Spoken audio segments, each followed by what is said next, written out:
And you can catch Nature Boy every Friday right here on WOL 1450 AM every Friday. At 10 o'clock every Friday on WOL 1450 AM, where information is power. And you know the party starts right now. It's time, folks. It doesn't wait for you or me. And I pray that you know what I'm talking about. What else? The baddest landscape contractor, gardener on this planet, as well as the other planet as well. Don't forget about Andromeda. I'm bad there too. The people at Andromeda love me. And I'm here now during this most crucial time, the threshold before the cold season begins to set in. There's a whole lot of things to do out there.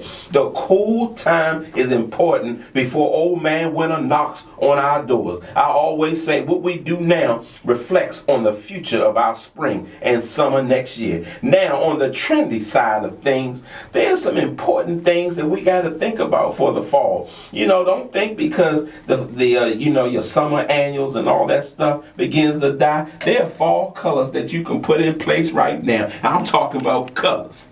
There's all kinds of colors that you can use this time of the year. So don't give up. I'm talking about pansies. I love pansies, even though you can eat them, and even though the deers eat them. I'm sorry, you can't say deers. I should say deer.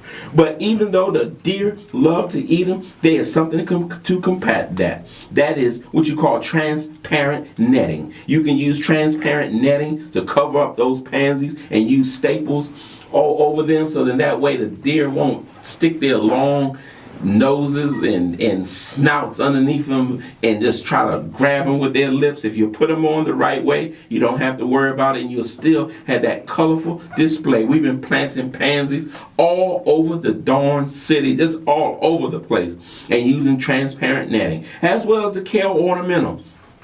Last year over at Ebenezer AME Church, the first time I've ever witnessed, and even at the farm, where the kale ornamental plants, the deer started eating them too. And when it gets hungry out there, that's what they'll do when they don't have anything else to eat. But for the most part, you don't have to worry about the kale ornamental. And I just love them because as it gets colder, they get brighter and they're much more beautiful. So think about some of these colors out there. And then also, if you're like me and others, if you're ready and if you're out there and this is the beginning to you gotta listen to me.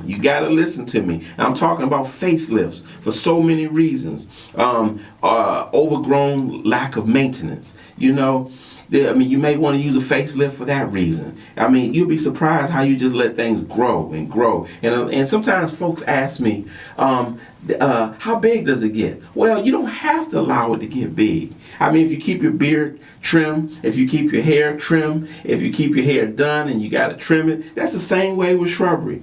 You just keep it maintained, and then you don't have to worry about it. Now there's certain plants that just grow really, really, really fast, but I don't use those types of plants. I believe in low maintenance plant material. Where you do more looking than working. So don't worry about it. But it's time maybe to do a makeover. You remember some of the ice and snow that we've had from years ago? Well, I've seen some people's shrubbery, they just accepted the fact that the shrubbery is leaning over the sidewalk, and you actually walking over into the lawn and off of your sidewalk to prevent from rubbing into your shrubbery. No, it's time for a facelift. It's time to remove that overgrown, leaning evergreen shrubbery that's your sidewalk. That sidewalk doesn't belong to your shrubbery. So it's time to move that. And also, you may have made some changes to the home. If you made some changes to the home, coloring the shutters, coloring the doors, or changing new doors, new windows, or whatever, it may be time for a facelift for that reason. And then also a change of theme.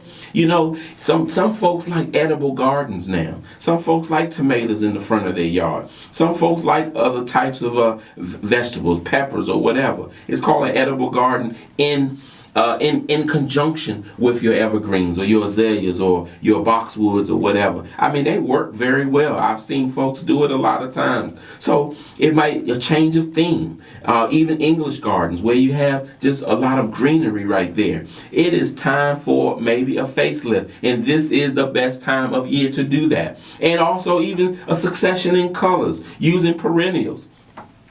You know, if you're tired of buying flowers every single year, this is the time to plant perennials in your yard while they're dormant. So then that way they'll go to sleep and they'll just pop right out next spring, giving you all the colors that you need. You might even need a combination of evergreens and perennials. So that way you'll have return color in conjunction with the evergreens. The evergreens around your home should be served as the body of the landscape. So that way when the winter time sets in, you'll still have that body holding up the landscape. So it won't look so dead. You'll be surprised how you can go to someone's home or even a commercial building. They have all these flowers in the spring and summertime, but nothing else during the wintertime. And it looks so dead and done. But it doesn't have to be that way. You know, it could be depressing in the wintertime if you don't do the right thing at your garden when you pull up right to your house or your building. So